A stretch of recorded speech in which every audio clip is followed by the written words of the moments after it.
Can you guys hear me? Yeah. There we go. I'm so honored and humbled to be here with you today, and I'm so incredibly proud to call the University of Miami my alma mater, especially now that the younger generation is helping drive this institution to be one of the best in the world. Ironic as it is, I'm actually writing a book, and my book commences with one of the most pivotal moments in my life, which just happens to be right after the first season of The Apprentice. I came back here to the University of Miami to address the student body. And it was in that moment that so much wisdom was revealed to me. I didn't realize as fate would have it that I'd be standing before you again today. And when I began to write my speech for today, and I'm normally not a crier, tears of joy began to stream down my face. Deep emotions within my body began to surface. I began to feel the weight of how much the University of Miami has been a part of my destiny, of my fate, of my DNA, of the very fabric of my being. Let me explain. I went to high school here in Miami, at Palmer Trinity School, and I was just as OCD then as I am today. So I was president of every organization you can imagine, captain of the cheerleaders, 3.9 GPA, the list goes on and on. But I was also at that adolescent stage where a young girl has very, very, very unpleasant riffs with her mother. Because at that stage, well, a woman knows it all. So in an effort, primarily I have to admit, to seek my freedom, I only applied to schools in New York City. And I also had dreams of working on Wall Street. I wanted to be a Wall Street trader. Besides, it seems very powerful and independent, and I wouldn't need my parents anymore. I'd be in New York, I'd be walking the streets, and I'd be an independent, dominant woman. But then, I got pegged by the real estate bug. And I got dragged to a real estate seminar by my boyfriend at the time and his father. And when I say dragged, I mean dragged. I didn't want to attend this real estate seminar. Again, I had dreams of working on Wall Street. So I attended the seminar, but I kept my arms crossed the entire time. And I thought, don't they know where I'm headed? But when I really began to listen, I became enamored with what they were saying. And I noticed that real estate, which I never thought of before, may be a career. So I went out that weekend, and we flipped our first property, and I was 17 years old, and still till this day, I can't really explain how I did it, because I don't know. It just happened. But I loved it. And so I thought, well, let me get my real estate license and try this out. So I attained my real estate license at age 18. And I began to fall in love with real estate. But because real estate is such a regional business, I figured, oh God, I may have to stay in Miami for this one. So I walked into my college counselor's office, and I remember her face, and I said, guess what? I'm applying to UM. She said, really? I thought you wanted to seek your freedom. Besides, you've been granted all these scholarships to attend all these great universities at UM. I mean, in New York, I should say. She said, really? You're going to find your freedom in your backyard? Let me guess, you're going to live with your parents while you're going to school. I said, well, that's what ended up happening. And I focused so much on real estate, but I also knew that at this point, my parents were not going to pay for my education. I had given them the song and dance of how far I wanted to run. So they said, well, now you need to pay for your own school. UM gave me a small portion to come and attend the university, because by the time I applied here, it was very late in the process. Sure, I had the accolades and the academics, but I was a minority, and in New York, that holds a lot more weight than in Miami. So I thought, well, I have to get another job, because it's going to take me a little bit of time to really develop being an expert in the real estate industry. So I got a job here at UM, stacking books, making $6 an hour at the University of Miami Library. So I did that right after class every day, and then I worked real estate on the weekends. And then I had laser-line focus about getting a 4.0 while I was here. Why? Because I knew I could, and because I was paying for my education. So I began to focus and focus and focus and read my chapters 4 and 5 times. I highlighted in every color you can imagine. And when I wasn't studying, I was working. So I didn't take notice that in these classes, these big boys began to surround themselves. Every class, every semester, they got closer and closer and closer to me. But I didn't take notice. I was in my zone. I've always been somebody that dared to compete with myself. I never looked to my right or to my left. It's just the way I was born. So it took them saying, there she is, when I walked inside the classroom, in uniform, I might add, to notice that these big men were singing. And I realized that the reason that they were saying that is because they too had noticed that I was kind of a dork at the time, getting 100 on every exam. And they also realized that the professors were keeping me after class, not to reprimand me, but to tell me to get a life. The professors were telling me, Katrina, you don't need 100. It's gonna weigh the same at the end of the day. Like really, go out, find yourself, get a life. Many of those professors, by the way, became my clients later on. But the guys finally humbly approached me and said, can you help us with our grades? Can you help us with our group projects? I realized these were the University of Miami football champs. They were already winning championships on the field, but they wanted help in the classroom. So I began to help them. And their grades improved, and my grades continued to improve. That is when I really began to feel what I felt as a young child, which is I always wanted to help people be the best version of themselves. And although many of these men thought of me as their teacher, their confidant, really they were mine. They helped mold me into the woman that I am today and the person that I continue to strive to be. These men, they taught me how to be a champion, how to be a warrior. They taught me that when my face is in the dirt, I better dust off and order dessert. And that champion blood came into use later on, which I'll explain. One of my biggest teachers in life, and somebody that has helped me through life, and he's helped me grow tremendously, is somebody that you guys may recognize. He attended the University of Miami. His name's Jeremy Shockey. And when I say that, and many people don't know this, they're utterly shocked, no pun intended. And the ones that know understand. But Jeremy and I met in college, and he was not one of the guys that I tutored because I was in the business school and he was in the School of Science. But we met, and when I saw him, I saw a profound soul. Somebody that I knew had deep wisdom within him, but it was masked by an exterior that many misunderstood. See, what I saw then, and I still see today, is somebody that is intensely intelligent. But people don't take the time to see him, really see him for what he is.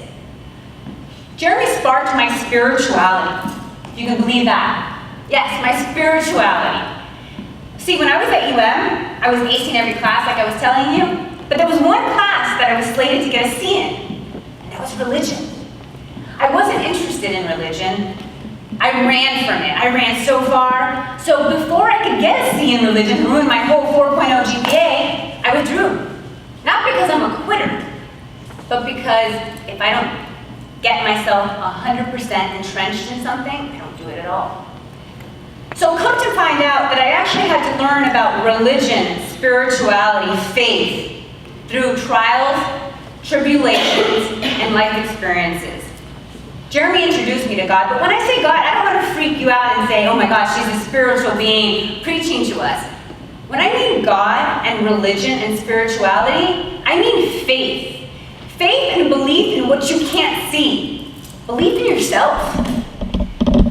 I've developed, and I looked 2 years ago, I thought to myself, okay, I have this desire to help people, but who am I to think, and I'm 23 years old, by the way, while I was here at UM, I thought that I could inspire the world.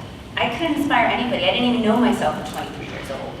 So 2 years ago, I began to search within, and I began to reflect and really dug into my own scars and understood what I had to go through in order to experience my own glory.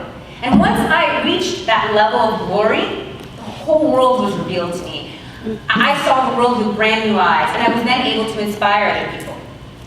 It's interesting because last night I was going to bed, and I was going to bed early, which I normally don't do. My phone rings, and it was one of these athletes called me. And he said, you know, we were at the gym working out today, and we were having a powwow about you. And I said, what do you mean about me? He goes, well, we're all trying to figure out why you're so happy get it. We know you're not taking anything because that's not in your blood. So what is it? Like, what is it, Katrina? And I said, it's interesting you bring this up. I'm talking about it tomorrow.